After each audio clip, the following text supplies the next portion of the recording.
I am on our dashboard, and I'm just going to go ahead and go down this side. I'll go down the navigation bar, talk a little bit about the dashboard, and then we'll go into your courses and go over all the buttons inside of the courses.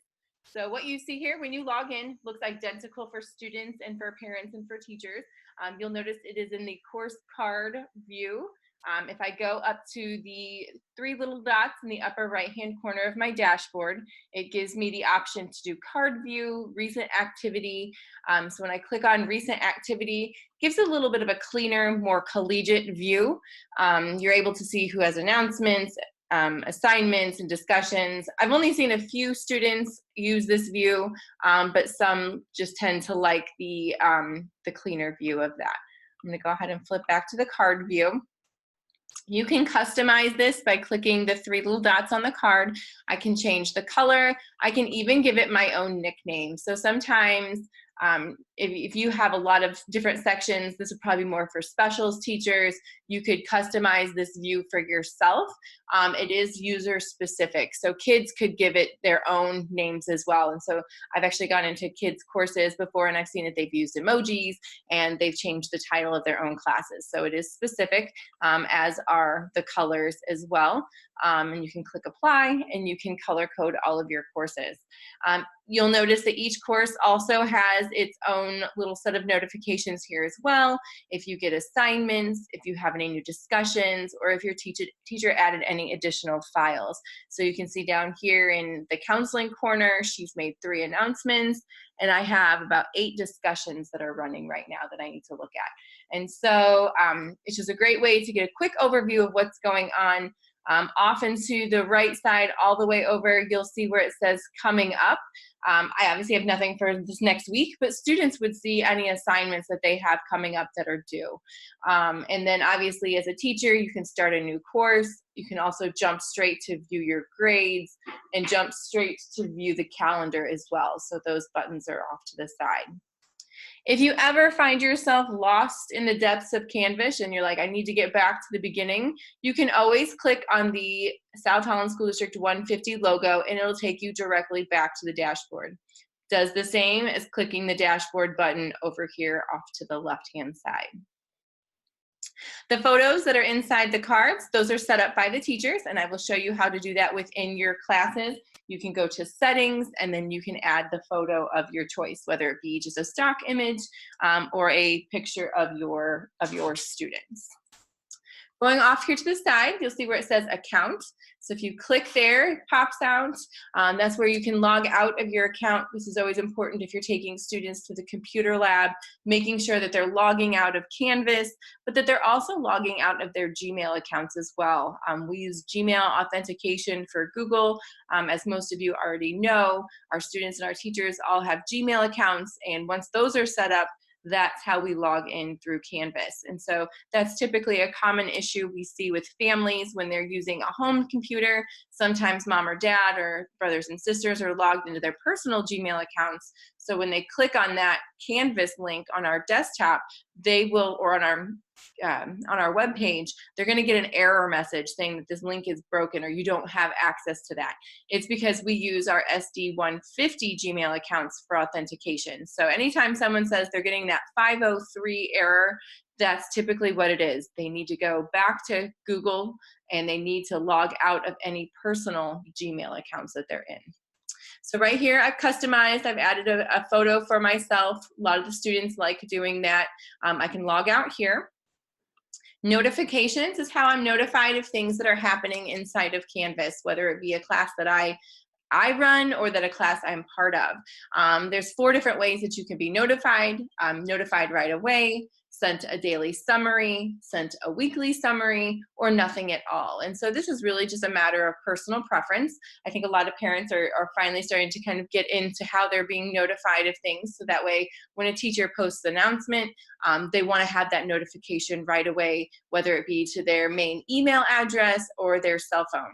And they can add as many email addresses as they want to. I'm not sure if there's actually a cap on that, but they can add email addresses for mom, dad, and grandma and grandpa. So they can add email addresses for everyone. When it comes to your course activities, this is all the different things that you can be notified of: new due dates, grading policies, course content, addition of files. If your teacher makes an announcement, that's an important one. And also if you hover, it'll also show you exactly what you're going to be notified of.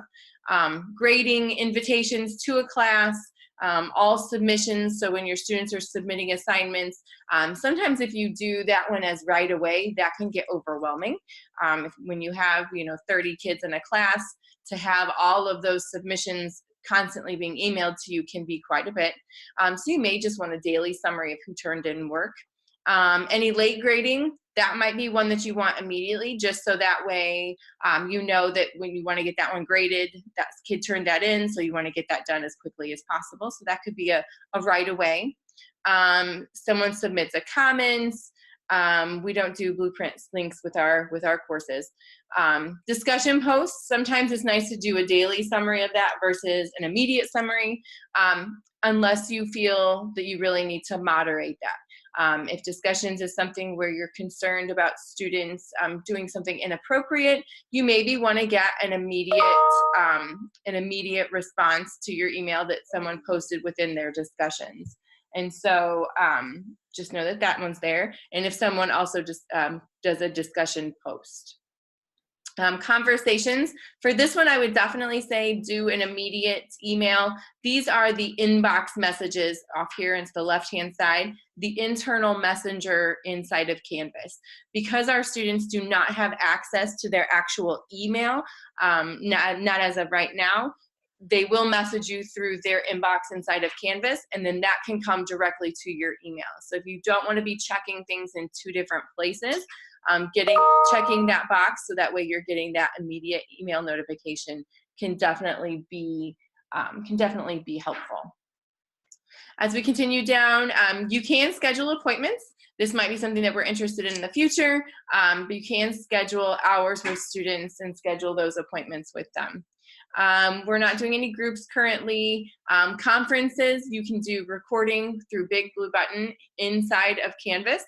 We've tested it out. It is definitely has some issues with lag if everyone's internet connection isn't perfect, but just know that that is there as well. And then any alerts that I would send you administratively, you can get immediate alerts from there as well. But typically I send an email if there's something major going on. You can add your cell phone number. So like I said, email address, cell phone number, and then you can just obviously get a push notification to every single device if you really want to do that. But you can always go back in and change that, but that's your notifications. If you feel like you're getting too many and it's a little bit overwhelming inside your email, you can always go back in and you can change that to either a weekly summary or just nothing at all. Continuing down, files are any of the files that you've uploaded inside of Canvas. So anything that you've put in a course, whether it be a photo or whether it be a document, this is where it stores everything. And so you'll notice that it's all stored by course. Please don't feel compelled to delete any of these, simply because if you delete it, it will no longer be linked inside your course. And so just know that this is here and that is what files is. Some teachers use that in their class. They actually just put everything into files and the kids are expected to go in and find the file folder, maybe with their name on it or with the unit, and then they pull documents from it. Definitely a little bit more of a collegiate feel to it, but just know that that is what files is. You can hide it so that none of the kids are able to access those files as well, because you may not want them just to be able to see all of those files that you've uploaded all at one time.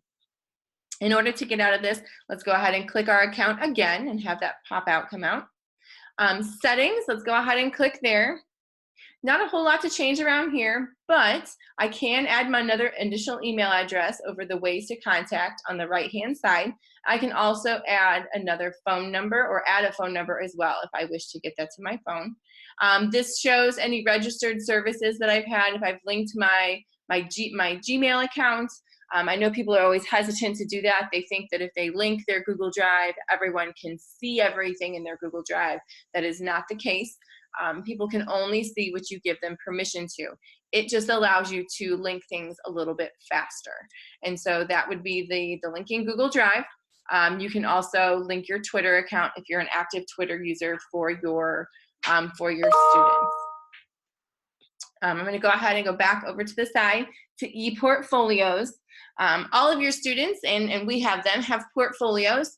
This is something for a later conversation, but you could use this for anything from a portfolio of artwork to a portfolio of writing. It sticks with them the entire time. So it's something where students could start a writing portfolio and upload pictures of their work all from kindergarten all the way to 8th grade. And so then they could see a progression of their work through all of those years. Once they're done, there's always the option to export all of that out and then be able to take that with them. So portfolios is a really cool thing. And then this is new. We have QR codes for mobile login. And so where you can scan it on the mobile app and then you're able to log in. So that is actually something that is new. I'm not actually sure that it's showing up on your screens right now. You guys can tell me that, later. So this is your go-to for any changes that you want to make to your account, how you're notified, and your settings. And that's under account off to the left-hand side. The next one that you should see is your dashboard. When you click that, it takes you right again to that main dashboard, the initial login screen where you see all of your courses.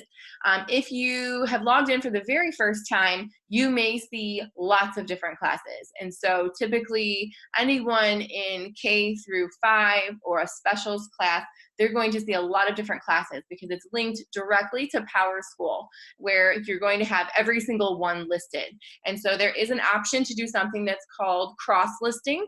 And what cross-listing does is it takes all of your classes and puts it into one.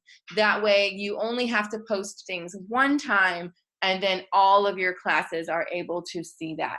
And so that being said, cross-listing is a little bit of a sidebar. I will show you where that is and how to do that, but we also have another video and instructions on how to do that that's separate from this. But that is called cross-listing, and that's how you put together all of the classes that are sitting on your dashboard that need to be put together as one.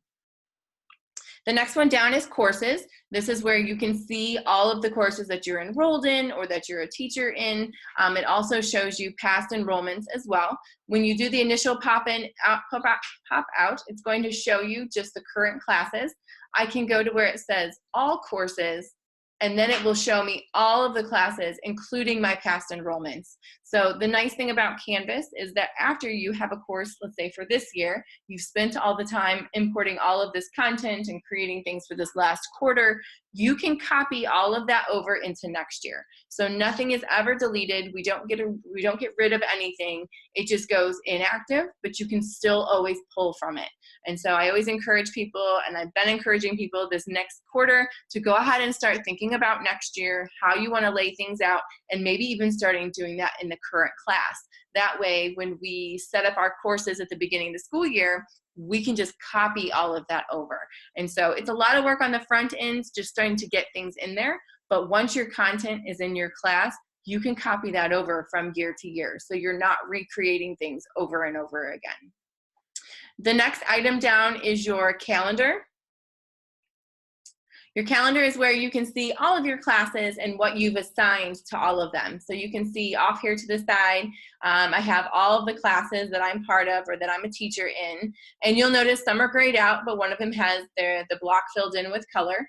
If I click on the box, it changes the color to the color, and then it makes the calendar actually appear. And so imagine this from a parent perspective, as you're assigning things and putting things onto the calendar, or as you're assigning assignments or discussion, they automatically appear on the calendar. And because of that, then parents can just have a one-stop shop to be able to see what my second grader needs to do, what my 8th grader needs to do, and I see all of the classes off here onto the side. So if I don't want to maybe see 3rd grade, 4th grade, 5th grade all at the same time, and I just want to see my 2nd grade class, I would uncheck the box the way the color is gone, and then it would only show items for that particular class. You'll also see a calendar that has your name on it. that is a personal calendar. So if you're creating an event and you pick your name, it's not visible for everyone else to see. You're the only one that's going to be able to see that. You can also do a calendar feed, so you can use the iCal, and you can push this calendar out to your Google Calendar, or you can push it out to your Office 365 calendar as well.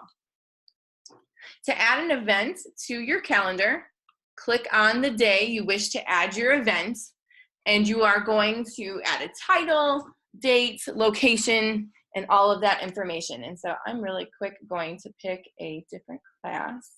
So I'm going to go into one of my actual classes so you can see all of the options. If I only have this one selected and the color filled in, when I click on it, it's going to default to that class. So you'll notice where it says calendar, the only calendar that's showing up is technology department. If I had multiple classes available to me, when I click, it's going to give me the option to pick multiple classes. And so I have had teachers in the past go through and put all of their calendar events on for this semester, and they accidentally put it under their name. Well, no one could see that, or they didn't pick the correct class to put it on. So that's one thing you're really going to want to make sure that you're in the correct class. So I'm going to go ahead and I'm going to uncheck these just that way I don't pick the wrong one. And I'm going to click and do edit event. So you'll see that there's 3 different things. One is an event and the other one is an assignment. Those are the 2 main ones that you're going to use. Now, a lot of times people say it's a worksheet. Their worksheets due this day or their projects due this day. So they always want to put it in as an assignment. If your students aren't physically turning it in through Canvas, or you're not doing something with it within Canvas, then you'll want to make sure that you make an event, even if it is an assignment.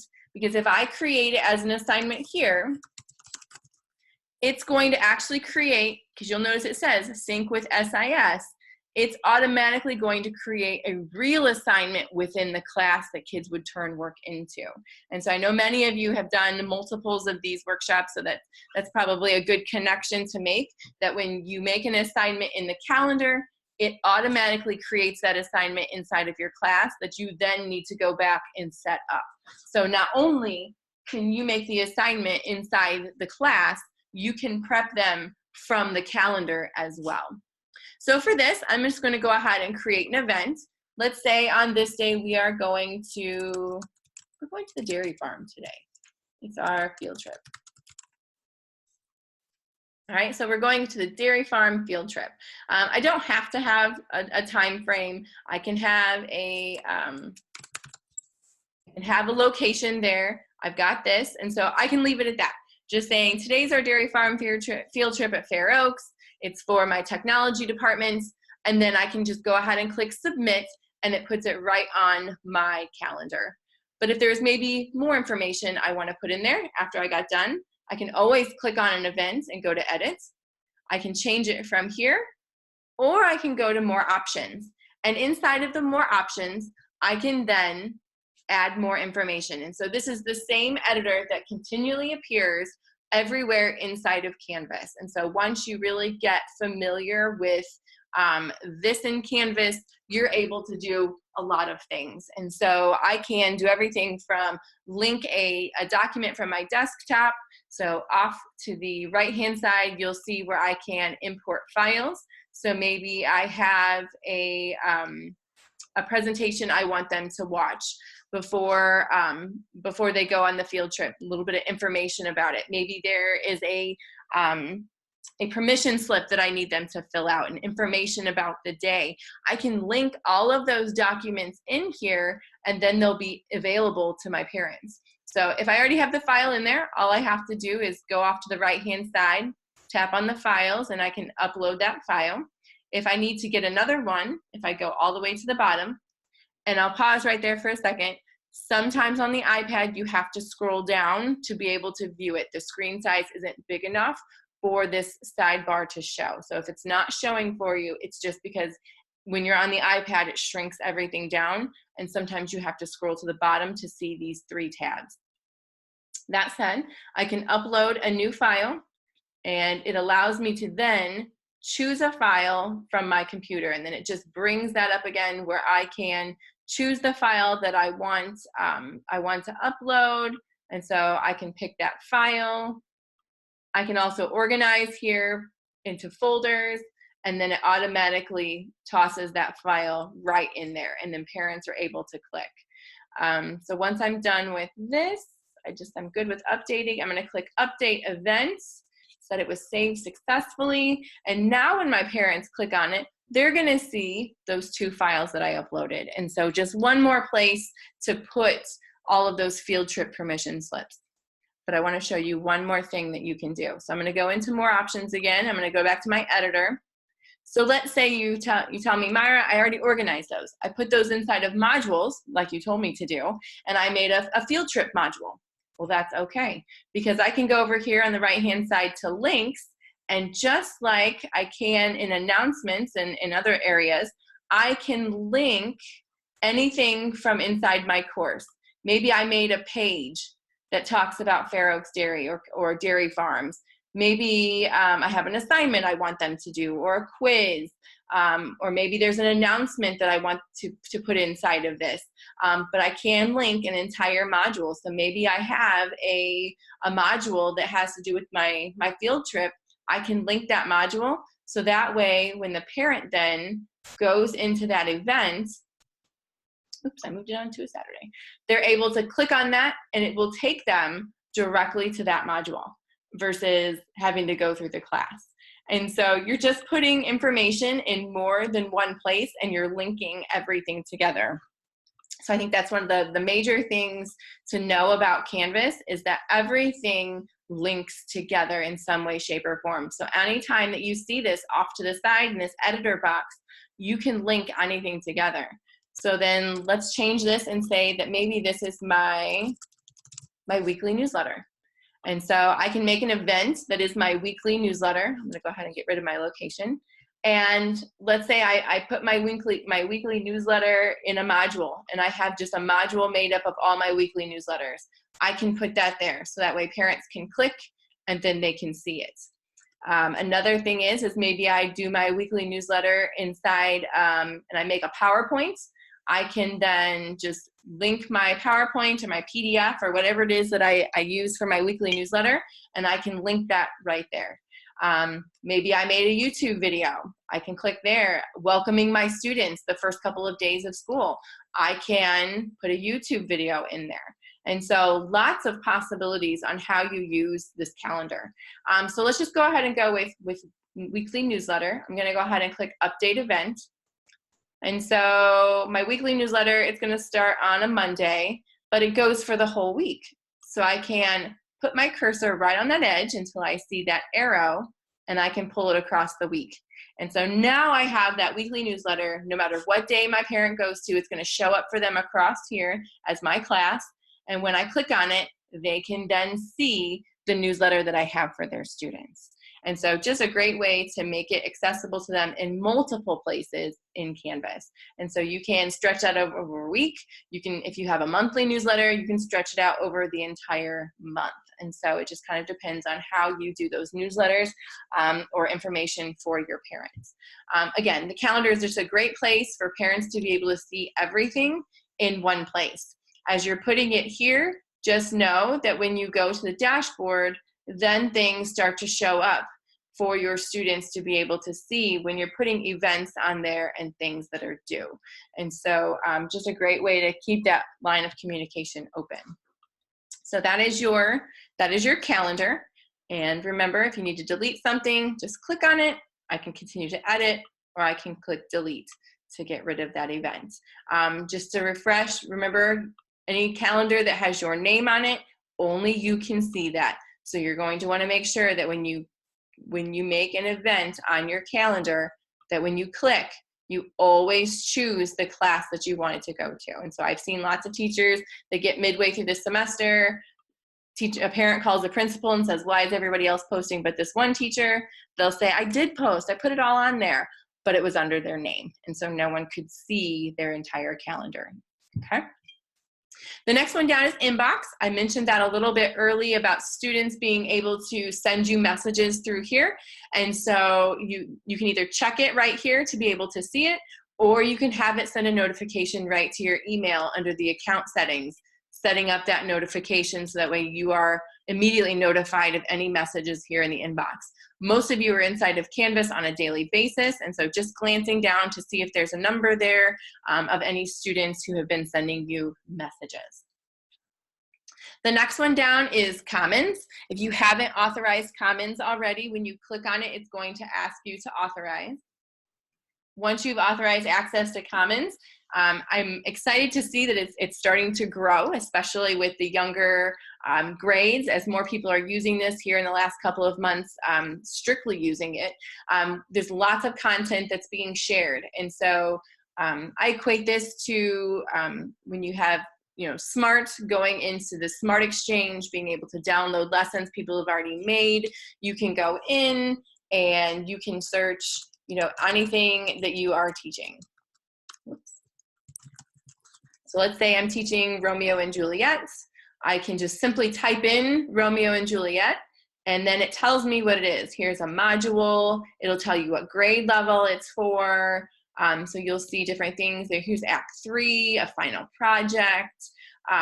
You can go here and you can sort it by latest, most favored, most downloaded. I can even do a filter. Maybe I only want to see full courses or modules, or I only want to see assignments, quizzes, discussion ideas. And so you can really narrow it down, and then you can also narrow it down by grade level. I love this as well. You can also just share things within our school district.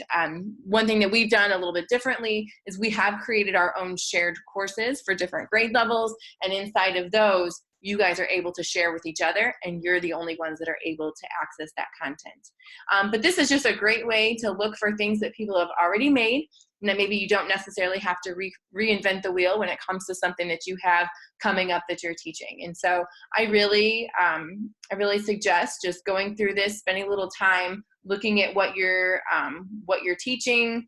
When you click on something, it's going to give you just a quick view of what it looks like, what information is on there. This person looks like they have a nice little rubric at the bottom. Yep, a rubric at the bottom.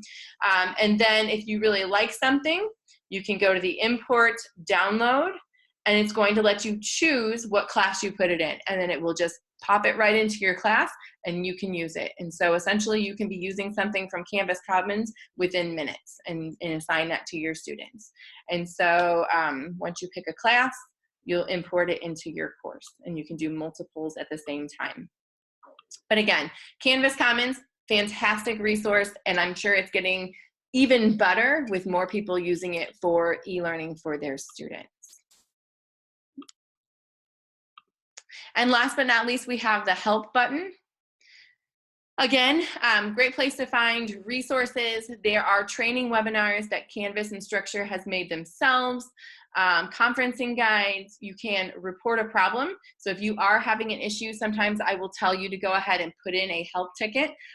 Just FYI, I am the help desk. So as soon as you send that in, it goes directly to my email. But a lot of times if it's something I can't fix, sometimes there's an issue with syncing with grades or something's wrong with a student account, we can then push that to Canvas Instructure, and then their team assesses it. And so typically if there's an issue, that's what I'm asking teachers to do if I can't fix it myself.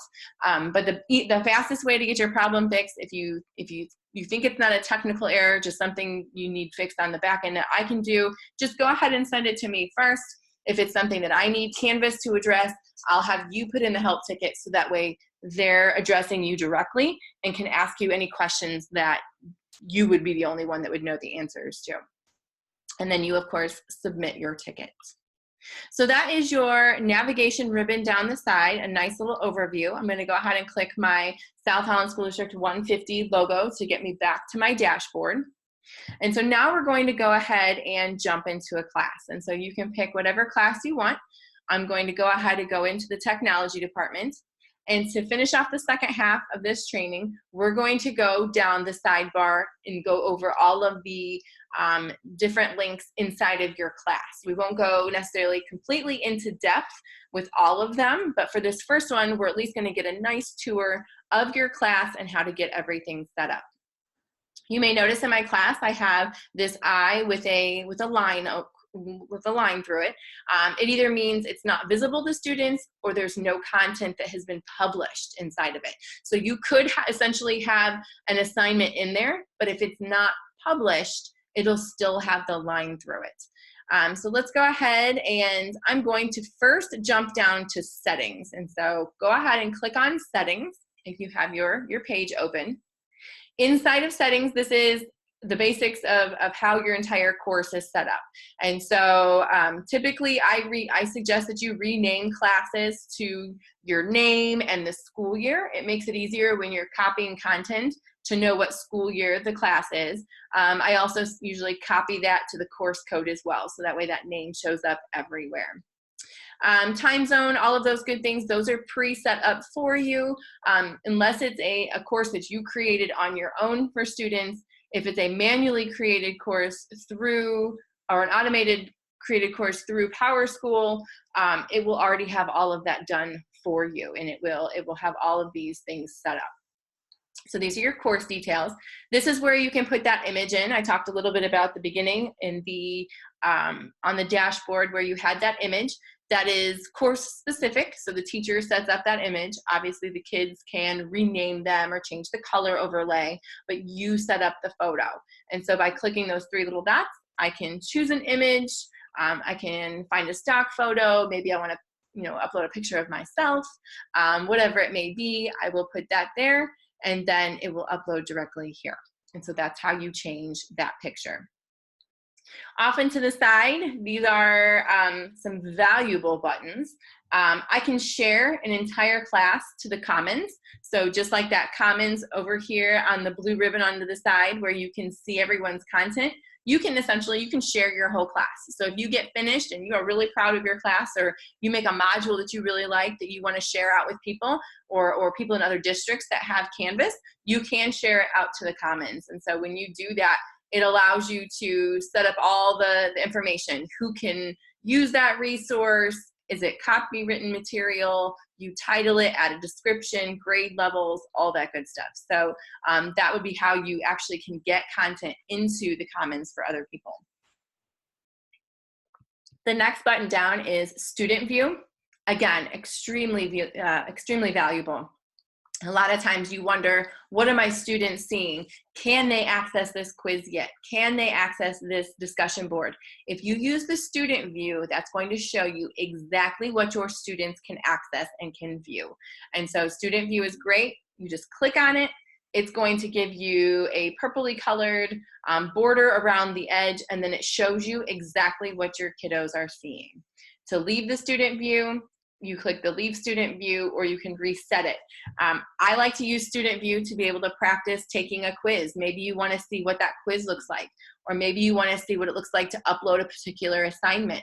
You can use that student view to be able to go through and look at all of those things. I'm going to go ahead and leave student view. Go back to my settings. You can view course statistics off to the side here. You can see when it comes to assignments, all your totals, what students, who's recently logged into your class, and then obviously how many files that you have in your course as well.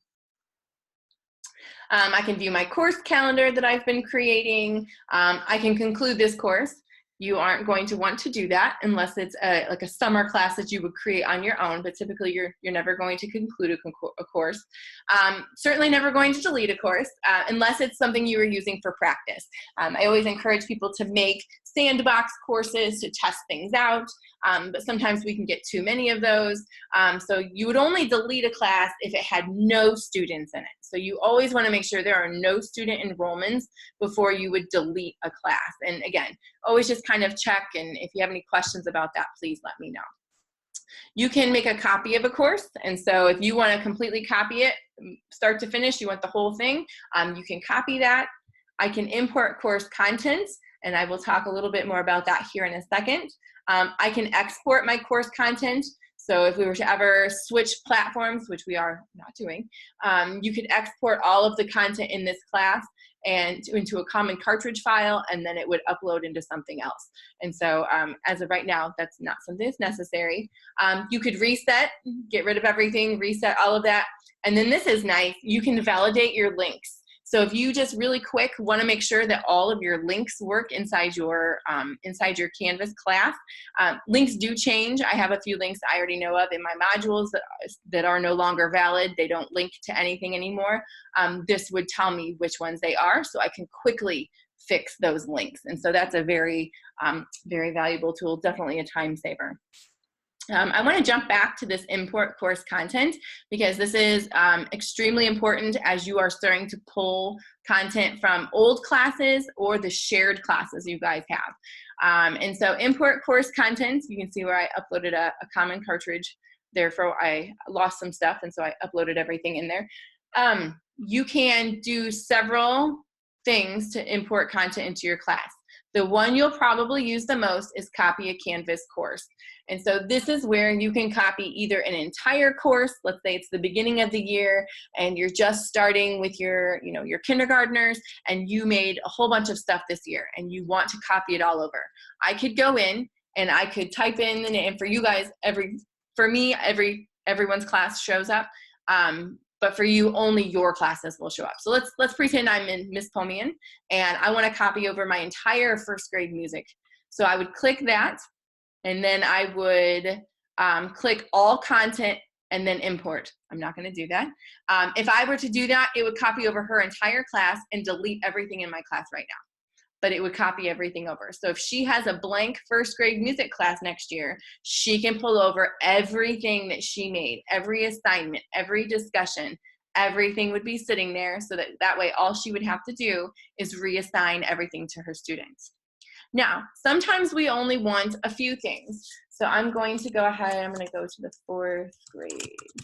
So 4th grade has and 5th grade too, and 3rd grade, have some pretty robust shared courses. And so they have put in quite a bit of time. Actually lots of grade levels that have put quite a bit of time in building that shared course. So that way, not everyone's having to make copies of the same exact quiz. And so from time to time, you're going to want to import content from that course. Someone says, hey, I put the test in there. You might want to pull it for next week. You can say, okay, well, I want to get it from my 4th grade shared course. I want to select specific content. So here's what you need to make sure you do, because obviously if we do all content, it's going to erase your entire class. So maybe I only want the quiz from my 4th grade shared course pulled in. I select specific content. I click import. And then it pauses because it wants you to select what you want. And so then I can go in, and they have 411 assignments. I could pick one of those assignments that I really want. So maybe I want I think they're doing Pompeii right now is what I've gathered. I can check I survived the destruction of Pompeii, and I import select content. And it's only going to pull over that quiz, not everything else. So if you guys are all, I guess we do have a couple duplicates of things. So you can pick and choose from the list. What do I want? Maybe I want this questions, and I want these, the Because of Winn-Dixie, and maybe I know I'm gonna give this one. So I can pick and choose whatever I want to bring it right into my class. And so that is a huge time saver and a way for people to collaborate in those shared courses.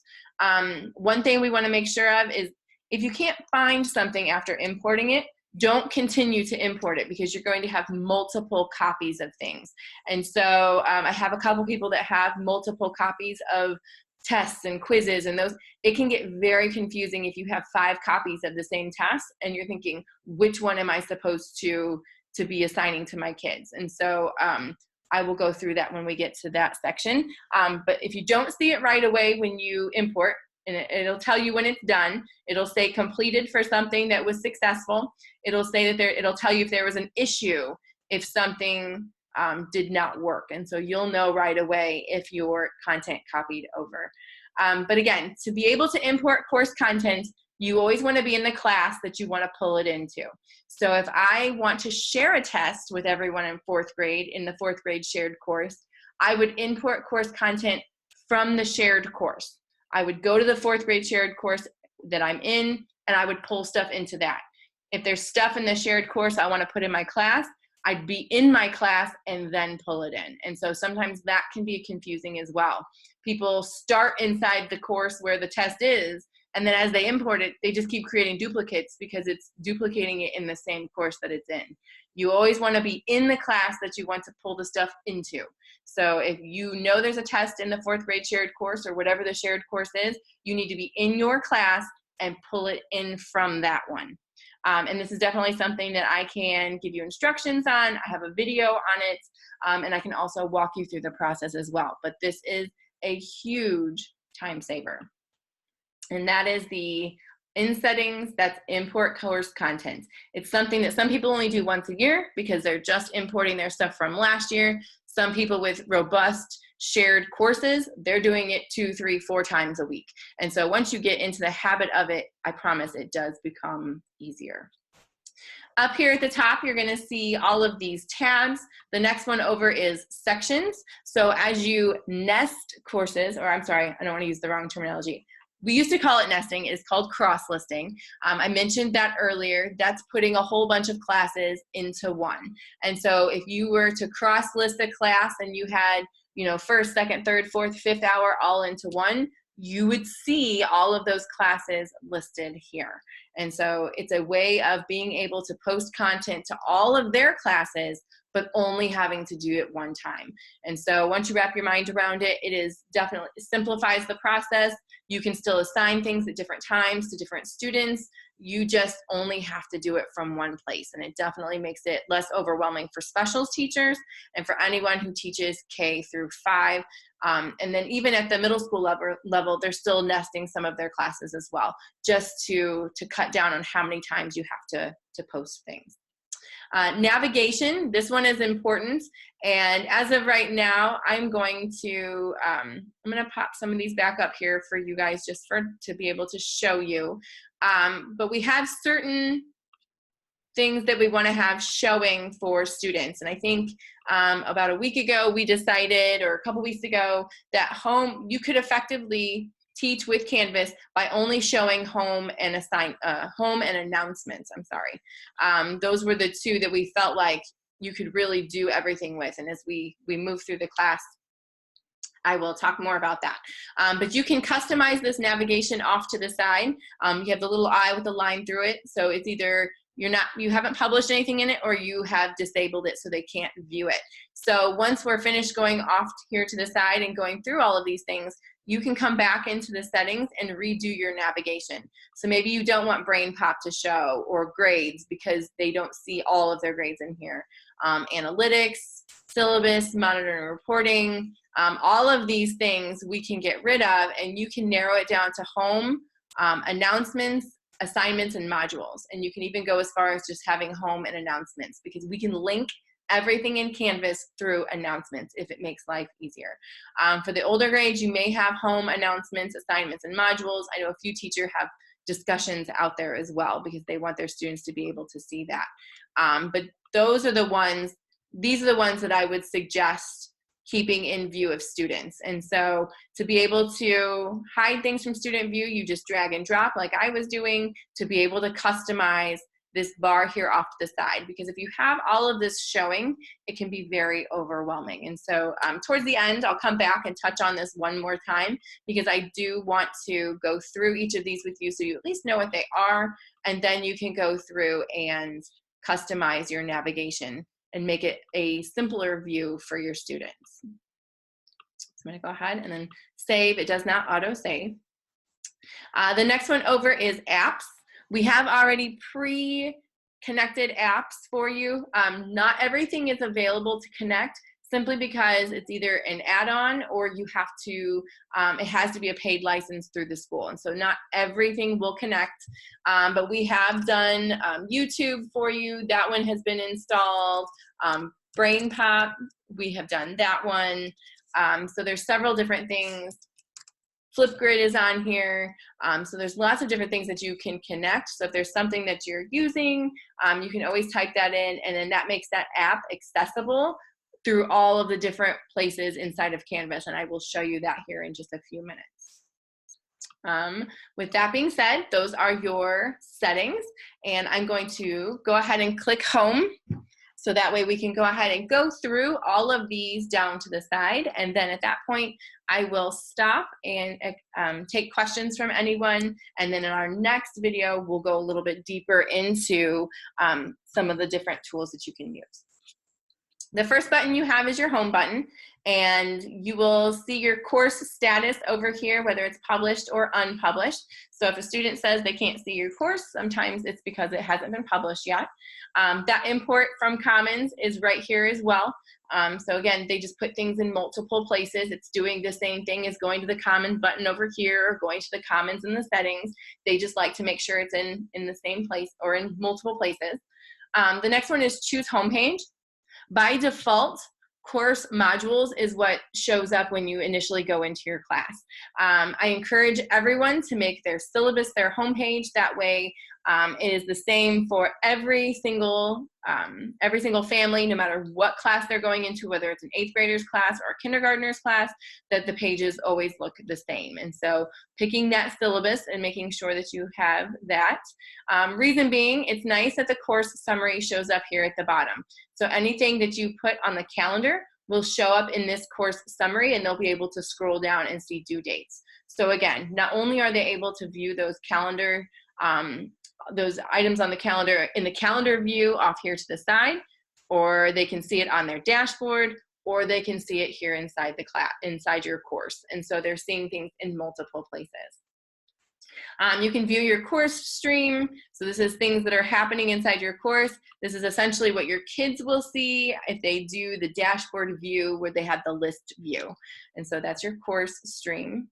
Go ahead and click my home again. I can access my, I can make new announcements directly from here. So I could click new announcement and it would pop me right to the announcements. I could also click it here off to the side as well. Again, they're just putting things in multiple places for being able to do something quickly. The next one down is student view. So not only was I able to access my student view inside of settings, I can access it right here as well. They also have the analytics as well. And so being able to see what your students are doing in their classes, who's accessing content, it's a great way to see who's doing what. Obviously your analytics will be a lot better than mine because your students are logging in. So you can do it by section, you can do it by student. So being able to see that is fantastic. So you can see their weekly online activity, any communication that they have had. You can really narrow that down. If you have students who are struggling to complete work and to log in, you could do a quick screenshot of this and send it to a parent. And so it is a great conversation starter. I've seen a lot of teachers be able to accomplish quite a bit with parents simply by giving them that data. All right, I'm going to go back to home here. I can also see my calendar, and I can access it directly from here as well. And so I'm able to see that calendar. And then if I have any assignments or anything, those will show up there on the side. To be able to edit this, edit button will always be in the upper right-hand corner. It'll be a little pencil. If I click there, I'm able to edit within this box. This is the same box and the same setup that appeared on my calendar. So once you learn how to navigate this, it'll be easier as you move through setting up assignments, setting up discussions, setting up quizzes. They all are going to look the same. You have all of your tools up here for text, bold, italics, underline, changing text color, background color. You can clear your formatting, all the alignment, indents. You can do equations, bullet points, numbers. I can insert a table if I want to. I have several elementary teachers have done this with their specials, you know, Monday, Tuesday, Wednesday, Thursday, Friday, and then created a nice little calendar view of what they do. I can upload a video. I can insert audio, video. The next one over, I can insert a URL. So that is any link. So any link to a website, link to a YouTube video. I can do a link to a Google Doc. This is where we paste all of those. Let me grab a link here for you. So I can go to a YouTube video. We'll see what Rowan's been doing lately. I just copy that right out of the box up here at the top and then paste it right in there, and I can insert my link. And then that makes it a link that people can click on. I can also make it so that words are links. So I can type in YouTube, highlight, click my little link to URL, and then I made words the link. So now when they click the words, it'll take them directly to that link. Sometimes it's nice to underline it because sometimes they don't realize it's a link unless it's underlined. And so that's just kind of a best practice for creating links. I can remove a link. So if I had that there and I didn't want it to be linked anymore, I could highlight it. I could just remove that link and it's no longer a hyperlink for me to use. Next one over, I can embed an image. So I can find an image. I can go to Canvas for pictures that I've already uploaded, or I can even go to Flickr. This one has a little bit of a difficulty using. I would suggest downloading from Google, finding one that has fair use that you can use, and then upload it from there. That's pretty much the easiest. The next one over is inserting a math equation. So those apps that we were talking about linking inside of the settings, when we were in settings and we were linking apps right here, when you are editing in multiple places, you're able to access those apps right here. So there's the YouTube.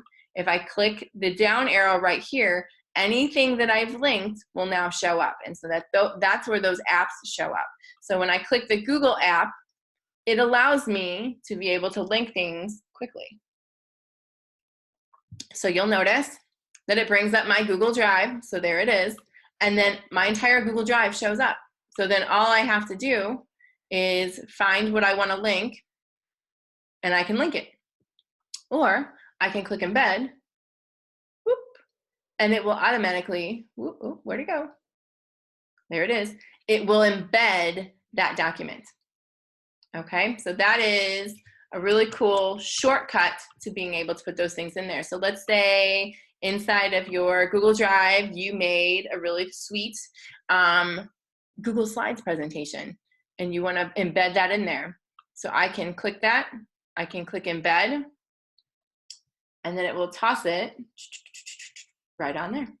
So then I have that right there. So that is a shortcut to embedding inside of Canvas.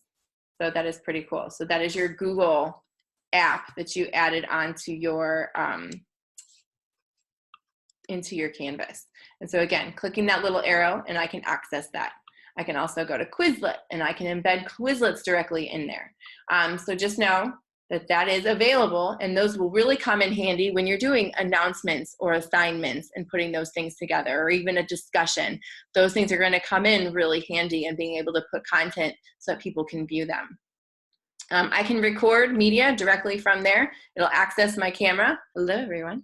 And you'll be able to record right from here. So if you just wanted to send a quick message inside of your announcement, you could just start recording, and then it would post it right on there. You can, I think, choose also not to have a video as well. Maybe you just want audio. So this comes in handy for any student. If you were setting up a quiz and you wanted to read the instructions to them, or you wanted to read the question to them, you could just quickly insert your voice reading that question. Got my paragraph marks, I've got my font size, and all that good thing. And you can also check accessibility, which is pretty cool as well. And so being able to check out if your students are able to access content, those with special needs, that's a really great thing as well. Okay, so this is your main page. I suggest to teachers on this main page that parents see when they log in, because this is the first thing that they're going to see, that you maybe put a little information about yourself, put the title to the class. If you have any anything you want them to view, maybe you have your classroom rules, oops, your email, your phone number. You can put all of that information on there for parents. Off here to this side, I'm gonna jump back inside editing again. I can link things. So if I have a module that's maybe beginning of the year module, I can link that module right there. Let's say I have a file that has all the information in it for our class. I can link that file right there. And so just like we were looking at the beginning when we were doing calendar invites, same exact thing. So you can link everything within Canvas in any place. And so this is invaluable. I can upload images, anything that I want to put, some interesting pictures in there. I can put any image I want in here. I can take a picture of my class. Maybe I have a picture of myself. I could put that in there. Like I said, you can insert a table, and maybe I want to put, you know, the days of the week, and then I want to put what our specials are for those days. The possibilities are really endless. And so it's really just kind of playing around with it, figuring out how you want this to look, maybe even looking at some examples of other people's pages. Everyone is really, I think, willing to share those. And when we get to the end, I'll let people maybe share out a few things that they've done. So this is your just main information. You're going to tell everybody how to use it. And so for me, what I've done is, you know, technology departments. I have my, you know, my stock photo, and then I've embedded a Padlet, and so that's fun. It's a digital bulletin board where students can then post things to the bulletin board. Maybe a great thing to do at the beginning of the year. And then I give instructions. Go to the modules link to the left to view all the tutorials for our SD 150. And so it's a great way to get that information to everyone. The next one down is announcements. This is where you would make an announcement to your family, telling them something's going on. Right now, a lot of teachers are using it for their daily announcements. And so, so let's say this is the week of May 1st, or I'm sorry, today is May 4th. May 4th. So this week, and then I can put all of my information on there. And so maybe one, you're going to, you know, read for 30 minutes. And two, you're going to log into iReady. I could then even put the link to iReady right next to it. Three, maybe you're going to complete an assignment. I can then go off to the side and I can, oops, I don't have an assignment. Oh, I don't have hardly anything. We'll pretend that's an assignment. Complete this assignment. And then for homework, I want you to do X, Y, and Z. Now this is obviously a very simplified version of this. A lot of times teachers are giving instructions. They're putting these links. Some people are linking modules. So maybe I want you to go through this module and complete this work. For some reason that's not showing up very well. There we go. Complete this module, and then putting all their information in one place, because then I can assign it to all of my students, so all my sections. I can maybe, let's say we got, you know, 4 weeks left, I can delay posting and I can go ahead and pre-set up all of my announcements. So I can choose what day it comes out. So I could post today's, I could get the one ready for the 11th, 18th, and the 25th, and I can have all of them done. I can always come back and edit it, but at least it's already kind of started. I can allow users to comment. So maybe I want to know if they have any issues. I can tell them, you know, please comment below if you have any issues with the assignments. You can enable it so they have to post before they can see other people's replies. Not as important inside of announcements, but definitely with discussions. You can allow liking. They can get a feed from it if they want to. But announcements is a great way to simplify it down. You're still able to use all of these buttons. You just link it through announcements. So that way, when younger kids log in, all they see is home and announcements. And from there, then they can click on the module. Then they can click on the assignment. Then they can click on the discussion. But it's much easier for them that way. I can also, maybe I have something from Google that I want to link in there for my students. I can go ahead and maybe I want them to just view this presentation that I've made for them. I can go ahead and embed that right into that document, so that way they're not going into multiple places. They're just logging into iReady, watch this presentation, they can go through all of the slides, and then complete this assignment, and this is your homework. And so this is just a great way to put everything into one place and still use everything that Canvas has to offer. I can also attach a file. So let's say I was sending out an announcement that we have a field trip coming up. We'll go back to that field trip to the dairy farm. Maybe I have a permission slip I want them to fill out and information about the day. Here's our schedule. I can choose file, and I can upload any attachments from my computer as well. And so just know that you have lots of options on how to add this information for your students to view. Once I'm ready, I just go ahead and click save. I'm gonna go ahead and delay my posting so that way not everyone's getting an announcement.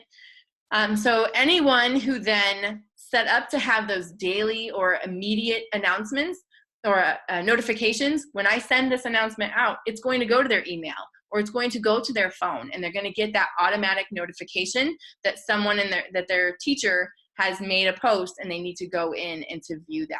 And so it is it's a great way to communicate with your parents and to get all the information out for your class each week.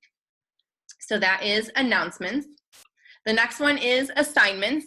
This is a critical part of Canvas and how you use it. To create, I just click the blue plus assignment button. You'll notice, again, same exact editor as you see everywhere else inside of Canvas. So let's say I'm having my students do an assignment. Think about this in a different way. A lot of times people think of assignment, they think of worksheet, or they think automatically of quiz. Assignments could be anything. You could have them do an assignment in here that's not even graded. It doesn't have to be a graded assignment. So let's say I want them to do a worksheet. Okay, so this is we're doing a multiplication worksheet. So you might ask yourself, well, how are they going to get this worksheet? I urge people to do things that don't require printing out. My nieces right now, they have teachers that require printing of 20+ pages a day each, and there's 3 of them. That can be a little bit overwhelming. My sister being a teacher, it makes it a little bit easier. But we want to try and make as many things as we can digital. So if you've made one of those digital worksheets, like we talked about inside of our Google trainings, you could link that digital worksheet right here. So I want you to go in, I want you to link that worksheet, make a copy of it, and they can turn it in through this assignment. Okay, so that is one way that you could do this. Maybe you just want to ask them a question. So maybe there is something that you want them to answer. They did a reading assignment, you want them to share what they've learned. I put my question in here, or whatever it is that I want them to do. I go down here, I can assign it points. I put it into an assignment group, which assignment groups, when we get there here in just a second, we'll go back. These are your assignment groups within PowerSchool. And so Canvas needs to know when you push your grades from Canvas to PowerSchool, where it's going to go and how much of the percentage it needs to have. And so you'll have assignment groups in there. So if it's a test or a quiz, or you want it to count for an assignment category that's only worth 15%, you'll want to choose whatever that assignment group is. You can choose how it's displayed. I'm going to go ahead and stick with points. You can decide whether or not it goes towards their final grade. Here's the key though, a submission type. You can do something where there's no submission at all. And so I know some teachers who are using assignments and that's how they're posting their weekly work. If the assignment is, and they put the week that it's for, and then they put all that information in there, or for the day that it's for. And it's just not they're not submitting anything, but it is worth 10 points of getting it done. And so that is one way that some teachers are using it. You can do an online submission where you can choose all the different ways that they can submit. You can do a paper submission. So maybe this is something that you're doing in class, but you want them to get into the practice of going to Canvas. Maybe you have an example of what you want them to do, but it's a paper assignment that you want them to hand into you physically. You can do that. And then there's also an external tool. So maybe you want them to be able to link to a different tool. If they're using a Prezi or something, they can use an external tool as well. But I'm going to go ahead and say an online submission. You can do just a text entry. So if I want them to answer, maybe I'm asking them a question, how to do something, they can type in an answer. Maybe they did a worksheet for me inside of Google. They can give me that URL to that Google and they can share it with me. They can also link their Gmail accounts, their Google accounts as well. And so it can be just as easy as it was for you to be able to click and then it submits that. They can do media recordings. This would be great if you want them to be able to read to you. Maybe they're doing sight words and you want them to read the words to you. It'd be a really cool way to have them upload themselves. You can also do a file upload. So maybe they're typing it up in Word or they're made a PowerPoint. They can upload a file too. You can make group assignments. So if there's 3 or 4 kids working on a project, you can make one group assignment for them. You can also do peer reviews. So if you're interested in having them review papers for each other, you can do that. Sync to SIS, that's exactly what it means. It's syncing to Power Teacher Pro. And so if you're planning on grading this inside of Canvas and then pushing it to Power Teacher Pro, you'll want to make sure that you check that button. We're not moderating our grades or anything. There's no one grading it for us. And then down here at the bottom, this is extremely important. So you can assign things to everyone, and then everyone gets that grade. Or you can assign it to specific students. So if you have students who maybe need an extra try, or maybe you were doing differentiation of instruction and this test is different than everyone else's, you can assign it to that specific student rather than anyone else. And you can give it a due date, so what day it's due. I want to make it start today. Maybe I want to give them though till the 8th, I guess, if they want to turn it in late, but it is due on the 6th. And so it will show if they turn it in on the 7th or the 8th, it'll change the color of it in the grade book so that way you know that it was a late assignment. So I can assign it to a specific student. Anyone who has multiple sections. So those of you in kindergarten through 5th grade, you have literature, you have math, you have handwriting, you have all these different classes. You'll want to make sure that you assign it to the class in the grade book that you want it to go. So if this is a math assignment, I want to make sure that I choose my math section. I will type it in, it should pop up. If it's a reading, I want to make sure that it's my literature section. Because if you say everyone, it will post it to every group inside of PowerSchool gradebook. So your math will get the grade, your literature, your language arts, your handwriting, it will all get that grade and you'll have it 7 different times or however many different times. So you want to be very specific on which group you're assigning it to. All your students will get it, but you want to make sure it goes to that right group inside of PowerSchool. Once you're done setting everything up for your class, and remember this is also here as well, you still have your links, you still have your files, you still have your images. So this could also be an assignment where maybe we're doing an art assignment and I want them to look at this picture of this adorable little cat. I want you to look at this picture and tell me how it makes you feel, or what do you think of this cat, or what do you think of this cat? And they have to type their answer. You could also put a video here, watch the video and give me feedback on X, Y, or Z on the water cycle or whatever that video may be. And so lots of different things that you can do with these links and the files and the images over here. Once I have everything set up, I can click Save and Publish. It's going to say, do you want to include all of these sections? Those of you that are in kindergarten through 5th grade that have all the different sections that you put grades into, you're going to want to say continue. It's okay. It's all right that you didn't take the reading test and assign it to your math section, your science section, and your handwriting section. You only wanted it to go to the reading or the language arts. Click continue. Oh, sorry. And now my test is, or my assignment is available for students to be able to take. And so then when I go to my assignments, it's sitting right here for my students to take. Okay. And then we have our plus assignment off here to the side to continue to create more. I mentioned earlier your assignment groups. So if you are wanting to push grades, and I've noticed this with several grade books that I've gone into, you have to import assignment groups from RSIS, from PowerSchool, and you click add and it will import categories. So those 3 little dots, import assignment groups. You need to do that for every class that you have. So if you have So if I have my second grade class and I've cross-listed everything together, you just need to do it for that class. Sometimes when we switch from different quarter to different quarter for specials, everybody kind of forgets that they need to redo this and make sure that they've imported their assignment groups. Once you do it, you're done, and you don't have to worry about it. But it's going to look a little bit different. Initially, all you'll have is what's called assignments. If you've imported a whole bunch of things from shared courses, you'll have what's called imported assignments. Those are not grade categories that have percentages attached to them inside of your PowerSchool gradebook. So when you import those categories, it's going to give you a little square, and it has a little arrow in it to be able to migrate grades from assignments to PowerSchool. And so if you have not done that, you need to click the three little dots, and you need to import your assignment groups. That is one of the #1 issues as to why grades do not get pushed from point A to point B. Okay, so import assignment groups. Once you have done that, you then need to move, and you can just click the side, you need to move those assignments into the correct groups. And you need to delete any other groups that you have that are not necessary. And to do that, you click the three little dots and you can delete them.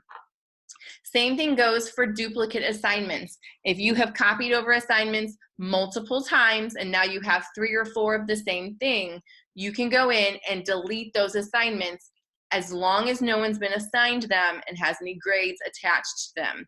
So if you need to, and I think that we have a couple people who need to go in and clean up some of those assignments where you've copied over duplicates of things. And so click those 3 little dots and delete anything that has not been assigned to anyone, and you can tell because it doesn't say available or due. None of those things are there.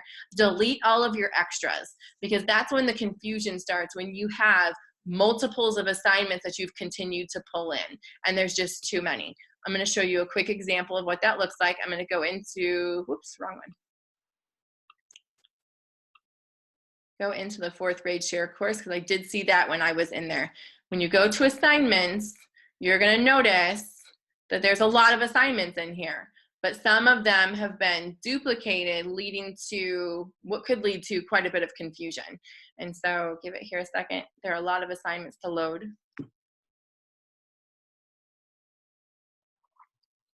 So if I go through here, let me find some duplicates. All right, so right here we have animal external structure, animal external structure. You've got 2 of these. Okay, so you're going to want to find the one, this one, it looks like it's in a module. It's worth 10 points. This one is probably just sitting here. And again, this is our shared course. There's nothing, it's not assigned. But when you start seeing where it has point values to it, you don't want to touch those. But there's duplicates of things. You can go in and then start to delete those and clean those up. So inside of your class, if you have multiples of things, like here we've got 5 math modules. Oh, those are different numbers though. Don't want to do anything with that. I mean, we got animal vocabulary here, 1, 2, 3, 4 times. That starts to become really overwhelming. I mean, you got 2 of these, 2 of these, I've got more of these. And so you want to have one person, especially in the shared course, have one person go in and clean everything up, because again, like, we've got a lot of things going on here. And so if that's going on inside your own class, you're going to want to go in and go ahead and clean that up. So that way you don't have, 5 and 6 of the same assignments in there for you to look at.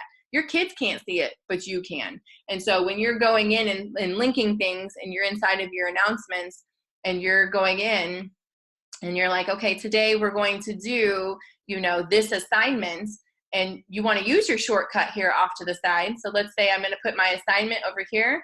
If I've got duplicates of everything, notice art's the only thing that shows up, but that's fine. I have to scroll through all those assignments to try to find the right one. And it's not going to tell me whether or not that's the one that's been assigned or not.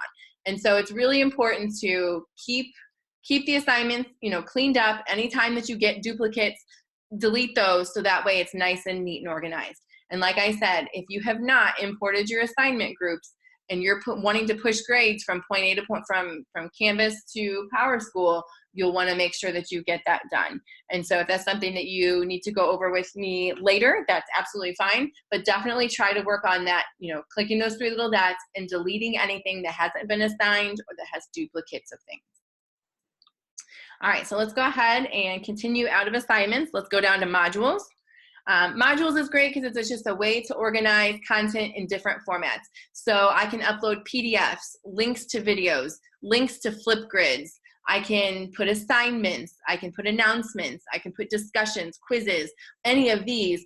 Everything can be linked into one place. And so you'll see that I've built out the modules here for us in our technology department. So I have, staff attendance for when, let's click a little dot, staff attendance for e-learning. I've linked that inside the module, and that's a Google Doc. Or Google form, sorry. I've linked our Flipgrid, and so when you click on that, it's going to take you right to the Flipgrid that we did as educators. And so you can link all the different tools that you're using into one place, and so it really does bring everything together and make it a little bit more manageable. You're going to do that same blue button in the upper right hand corner. It says plus module. So when I click there, it's going to allow me to name it. So maybe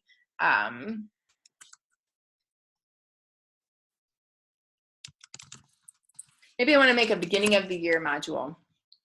I can actually choose, I can lock it until a certain point if I really wanted to. Sometimes on maternity leave, teachers who are a big user of Canvas, they like to create modules for the semester, and they can actually control it from home. So that way things unlock in certain times for their students. So that is kind of nice. I can add prerequisites. So maybe I want to make them do another module that I made. So maybe it's a progression. I want them to do the chapter 1 module before they do the chapter 2 module. I can add prerequisites to that. And so very cool how you can do that stuff. If you want to keep it simple though, all we have to do is just title our module, click add module. It automatically tosses at the bottom. So if you have a lot of modules, it will you will have to go all the way to the bottom. If I click my little dots off here to the side, it allows me to rearrange them. So I can drag it all the way to the top if I want my beginning, which I might want my beginning of the year to be all the way at the top. And so I've just drag it up there. So everything moves. And so you don't have to feel like once you've done something, you can't put it anywhere else. And so I can move my module up here to the top. I can also, let's say I can drag things from other modules into different ones. So maybe I wanted to move that in there because it belongs there more than it does in the e-learning. I can do that as well. Right now it's not visible because it has the line through it. It is not published. The green check marks means that it is visible for other people to view. And so I'm going to go ahead and publish this. I can use my 3 little dots. That allows me to move the contents of my module. I can move my module up or down. That's another way you can do it versus what I just did, dragging it. I can delete the whole thing. I can duplicate it. I can share it to the comments so anybody can access it. And then I can also add a favorite as well from my comments. I click this little plus sign inside of my module to be able to add content to it. So as I'm creating announcements and assignments and quizzes and discussions, I can add all of those items into modules. So let's say I had a module on multiplication. And so maybe I made a quiz. Maybe I have a Word document I want them to look at. Maybe I have a Google Slides presentation I want them to look at. I can link all of those things from here. And so let's say I have a quiz I want to link. Oops, I think I deleted my quiz. It was an assignment. There we go. Maybe I had the assignment. I can add item, and now that assignment's linked right there. So when the student clicks on it, it takes them right to that assignment. Maybe I want them to, maybe I have a Khan Academy video I want them to watch. I can link that there. I can just go in here and I would add an external URL. So that's where I can link any URL. I can link YouTube, and then I name it, because if I don't name it, it'll just show the URL, which doesn't always look very nice. But then they can click that, publish it, and then when they click it, it'll take them to wherever that is. Usually they have to click the little link right there. Okay, so there's tons of stuff that we can link inside of our modules. So it's just kind of how you want your students to view the content, where you want them to go. Again, once I create this module, maybe I want to make an announcement and I want to tell parents, make sure that you go to the beginning of the year module. I'm going to make a welcome back module. I can go over here to the side and I can link and I'll take a second because I have quite a few modules. I can do beginning of the year. And now parents can go see that, and it'll send them an automatic announcement. When they click there, it'll take them right to that beginning of the year module. And so pretty cool how you can connect everything into one. So modules is a great way to organize stuff. The next one down is discussions. Maybe you've used these in a college class, typically a grad class. If we go here to the plus discussion, and you can run multiple discussions at the same time. Maybe we are doing chapter 1, and I have I'm going to ask them a question. And so I can put my question right here. Maybe I have things I want to, again, I can embed things over here. If this was chapter 1, I could even maybe I want to link the audio to chapter 1. So that way they can listen to the audio. I could link that video there. And then I'm going to ask them a question, tell me one thing that happened in chapter 1. So down here, I can allow threaded replies. It's a great way to teach students to talk back and forth and give meaningful discussion comments and be able to talk through those. And so you can allow threaded replies. When I used to use discussions with my high school students, they had to post a response, and then they had to respond to a couple of their classmates, typically 3 of their classmates. I love this. Users must post before seeing replies. Yes, they can go back and they can edit their answer, but at least they have to try to post their own response before they can see everyone else's and what they said. I can grade this. So again, it lets me do points. However I want that done. Assignment group, maybe you're using discussions as a homework grade. So maybe you would choose homework, whatever those assignment groups are that you imported, whichever one that fits and what percentage it'll give it to.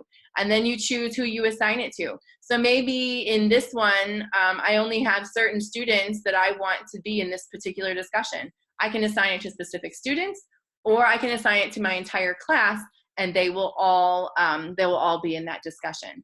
Again, setting your due dates, when you make it available and until. And again, you can do this for multiple groups. I can assign it to different groups for different times. And so that is really nice as well. And so once I make my discussion, then students will be able to, that's okay, assign it to everyone. I'm sure some of you will get notification of this. You don't have to discuss. But now I have my discussion, and so students will go in. If they had a video, they could watch the video, or they could listen to the chapter. They could click reply, and then their editor again is the same one that you've seen in different places. So they could link a video of themselves. They could share. They could just type in an answer. So discussions can be really used for more than just the question answer reply. I mean, they could upload videos. I know some groups have been uploading artwork. Maybe you use it as a check-in. You have your kids in groups, and then they just do kind of like a daily or a weekly check-in with each other and with you, and you can read those. So just kind of thinking about how discussions could be used in more than just the way that they we're typically used to using it. You can add a rubric to everything. We haven't taken a deep dive into rubrics. We will at some point, but you can create rubrics right within Canvas to be able to grade things. And so rubrics are pretty cool. Speed Grader is great because when it comes to discussions, if you think about all the students that you have, if they have to post once and then they have to reply to 3 of their classmates, that's 4 submissions minimum that you have to grade as a teacher. And so this Speed Grader that I clicked on, when I click on the 3 little dots and I go to Speed Grader, takes me out. So that way, then all I have to do is find my student, and it will show their initial discussion post and then anything they replied back to their other, to their peers. I put their grade in, I can comment, and then I can submit that there. And I can even do a video or an audio recording as well to my students. So that is pretty cool as well. But discussions is great, and it's just kind of thinking about it maybe beyond the typical discussion that you would have them, just be doing with the question answer. Same thing goes for this. I can pin it to the top if it's an important one. If you have them doing lots and lots of discussions and you want them to be able to notice that one, you can pin it there. It'll show the ones that are closed and then the ones that are just obviously ongoing as well. Some teachers like to have just a Q&A. I know especially at the college level, there's a question discussion where you can post questions and get answers either from your teacher or from your classmates. Great thing about this is you can duplicate it. So if you are doing a group discussion and you're putting them maybe into like groups of 4 or 5, you just have to duplicate it and then assign it to those specific students. So that can be really nice as well. So I'm going to go ahead and delete those. Conferences, we do have a big blue button. You can set up a conference through this. We've tested it out, but again, it's not the greatest if everybody doesn't have perfect Wi-Fi. And so if it's something you're interested in trying, it is as simple as clicking plus conference and inviting all your students. And so it is that simple. And then they just go in and they click join. But again, tends to have some lagging issues. I've used it with an entire class at the college level when I was a student, and we definitely had some issues. And so just know that's there. If you're interested in it, we can touch on it. I'm not sure it'll do exactly what you want it to do. The next one down is quizzes. This is our last real big one to go over inside of quizzes. Got that plus quiz. When I click plus quiz, it is going to give you an option. You can go to the classic quizzes or the new quizzes. Eventually, you're going to have to go to new quizzes. So if you haven't started making quizzes, you can go ahead and do the new quiz and then just jump right into that. But for this one, I'll go to the classic quizzes just for now, because eventually we have to make that switch. We need to go ahead and put our quiz name. And then I'm going to put my instructions in here. And again, you can think outside the box when it comes to your instructions. They don't just have to be written instructions. You can upload a video of yourself talking to the students. Maybe you want them to watch a video and to be able to respond to it. And so just know there's lots of different things that you can do with those instructions. You're going to do your setup as well. You know, decide, is it a practice quiz? Is it a graded quiz? Is it a graded survey? Maybe I just want thumbs up, thumbs down as they're leaving class. Did you understand today's concept? You're going to give them a participation grade, maybe 2 points for doing it. Maybe not just like the full quiz. And maybe it's an ungraded survey. Maybe you just want to gauge what you're working on that day. And it's an ungraded survey. I need everybody to take it really quick. You could do that as well. And so lots of different options when it comes to that. When it's graded, you'll need to choose that assignment group. There it is again from Power Teacher Pro. What assignment group does it need to be put in for percentages? Options, sync to SIS. You'll want to make sure that's checked if you're pushing grades. You can shuffle answers. This is nice if you are, especially at the upper grade levels, shuffling the answers so all the tests are different. If you're reading tests to students, though, you'll want to not to check that button, because then that way when you're reading it, it's identical for everyone. You can give a time limit. This is really good, especially with distance learning. We tend to know they're probably going to use extra materials even if they're told not to. So really putting that time limit on there, 30 minutes to do a test that, you typically might give a little bit longer for, just in case they're using extra materials. You can allow multiple attempts. You can keep the highest score, the latest, the average. You can choose your allowed attempts. So you'll want to put the number, how many do they get? So you get 2 attempts, and we're going to keep that highest score. You can let them see their quiz responses and marking those incorrect questions. If you're giving multiple attempts, and even if you're not, with them learning at home and the ability to screenshot so easily and share that, I would suggest not letting them see their correct answers. Just so that way they're not taking screenshots and saving them for each other. When you're in the classroom, I would definitely say then you could let them see their correct answers. It's nice to make sure that you show one question at a time, especially on the iPads.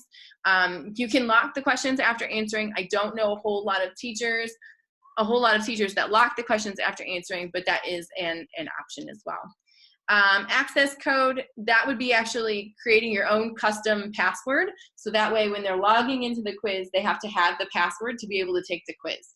I would only suggest doing this if you were doing it in class or if it was really like a high security kind of situation. Because if we forget to give them the passcode, then everyone will be asking it for you. Filtering by IP address, you can narrow down who can take the quiz and from what computer. That's not necessarily something that we're using at this time. Assign to, same as before. You can assign it to everyone in that particular class.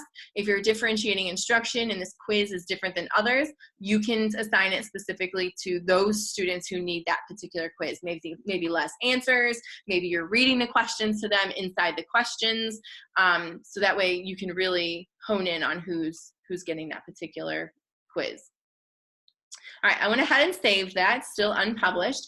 I'm gonna go back to the edit button, and this time I'm going to toggle over to questions here at the top.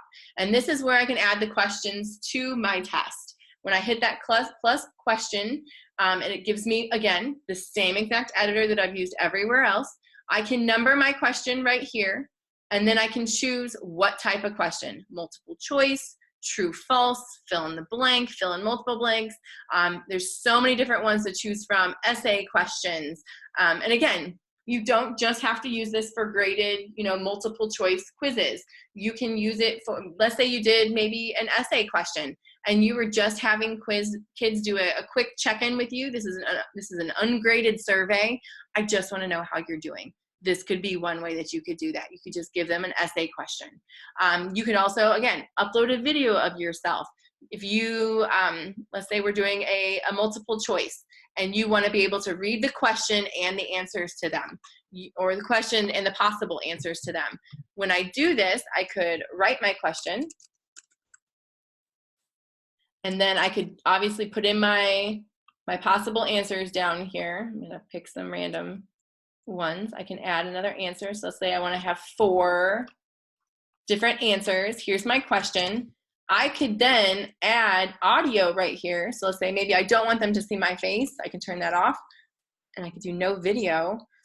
Then I could just record myself reading question number 1.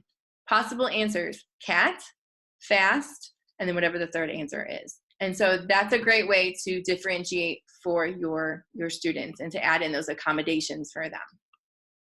So once I finish adding my questions, I save and publish, and then my students are able to take my quizzes.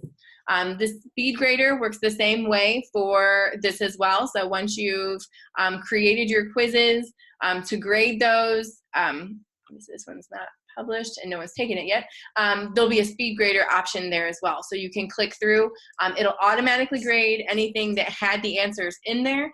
Essay questions, those kinds of things will have to be graded by you before that final grade is inside the grade section. Okay. The next one down is outcomes.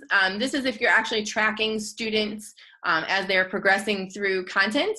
Not currently something that we're doing, but that's what that is. The next one down is the people tab. Inside of the people tab, I'm able to see all the people that are in my classes. If a parent is in there, it will say observer, and it will say who they're observing. And so you'll know whose parents are in there. I can add people to a class by clicking the plus people. So if you wanted to share your class with a principal or with another teacher so they can see what you're doing, you would just simply put their email address in there, and then you would give them a role. And so sometimes it's nice just to give them that observer role so that way they can't click on things or change anything in there, but you can give them a teacher role. Just know that they could go in and accidentally delete something. So you want to be careful with how much access you give anyone that you're adding to the class. Let's say I want to know what a specific student is doing in my class. I can click the 3 little dots next to their name, and I can go ahead and get my student's user details. And in there's several different things I can do. I can view their access report. This allows me to see what they've been doing, what they've been clicking on. I can also go in and view their interactions. Have they ever interacted with me? Graded assignments that they've interacted with. I can get their user account details. This shows me their information. It also shows other classes that they've accessed and what they've done in there. You can also pair with an observer. For parents to be able to create an account, they have to have that observer code that we've talked about a few times. You go into the student account, click that pair with observer, and you copy that code and give it to the parent. Note, it expires in 7 days or after 1 use. So you'll want to let those parents know that it is a one-time use code. And so that's how you view what your students are doing in your classes, and then also what parents have joined your classes as well. We do have this analytics. Again, I'm not positive that it's showing up on yours, but you have course analytics for every the activity, for specific students, what they're doing inside your class. Monitoring and reporting is a fantastic tool if you're pushing grades on a regular basis. This will show you if there's any errors in pushing grades. It'll show the grade that you're pushing, and then if there's an error, it'll have an exclamation point red. It'll show that it was failed, and then it will give you the information that you need to fix so that it will work. And so that is a great way to diagnose issues when grades aren't posting to PowerSchool. The next one down is files. That is the same as the files that we were accessing through your account up here at the top. That same files. It'll just show you those specific to this class. Again, don't feel compelled to go in and clean this up. These are just the files that you're using for your students to use. The next one down is syllabus. We made our syllabus our homepage. And so when you redo your navigation here in a few minutes, you can hide the syllabus because it is your homepage. And so you don't have to have that extra button there. Next one down is Brain Pop. I had linked Brain Pop for everyone's accounts. And so if you are an active user of Brain Pop, maybe that's something that you want to leave there. Or again, when you're inside editing something, you can automatically link it. So you don't have to leave this link here off to the navigation. The next one down is Pages. I know lots of people have started using Pages. Pages is a great way, click that blue plus page, to just put all of the content in one spot. So maybe I want to make a spelling list page, but I want to link all my different items into one spot. So maybe I have a Google Quizlet that I want them to do for a certain set of spelling words. I can put that Quizlet right there. Maybe I have a Google Doc I want to put on there, or a YouTube link. It's a great way to just make it very visual, especially for younger learners. And so you can come up with some real cute, you can put text on there, but it just puts everything onto one page and just makes that whole page interactive and clickable. And that's definitely something that we can dive in deeper on Thursday. So that is Pages. The next one down is collaborations. You can create a collaborative Google Doc for your students right from Canvas. And so if you want to create a Google Doc collaboration, you can name it, give a description, and then assign it to specific students. And so then they will have access to that Google Doc inside of their drive. The next one down is grades, and this is your Canvas gradebook. It will only show things that you have made inside of Canvas: discussions, announcements, discussions, assignments, and quizzes. And so this is where those grades will all show up. I do suggest hiding this from view simply because that's not their total grade. A lot of times you have classwork that they're doing, maybe there's other assignments that you're putting in there. Not everything is being put in through Canvas. And so I do suggest hiding that from parent view and student view, so then that way then push them to go into PowerSchool to look at their grade. The next one down is Google Drive. Again, you have access and are able to see your whole Google Drive. They are not. And so it's only if you give them access to be able to view things, but it is quick access right there on the side. And of course, the last thing down is your settings. And so now that we've looked at most of these, they're still accessible to you, but I would definitely suggest going into those settings, going to your navigation, and then hiding anything that needs to be out of sight right now. And so if you're starting out or just starting out, I would make sure hide the people tab so that way we're not clicking on other people in the class. And then I would narrow it down to at least home announcements, discussions, and modules. I mean, max, I would have these up here. I mean, some people may add quizzes to that. For younger grades, home announcements, you can really do everything inside of there because that editor gives you that ability to link things right inside of announcements. That said, this is the conclusion of the first part of this training. We went through the initial navigation down that blue sidebar, and then obviously the navigation inside of each of your classes. And then in our next training, we will take a deep dive into assignments, quizzes, and into Pages, so you can look at different ways to use those things. If you need any additional assistance, please let me know. And with that, thank you so much for joining me, you guys, and have a fantastic rest of your Monday.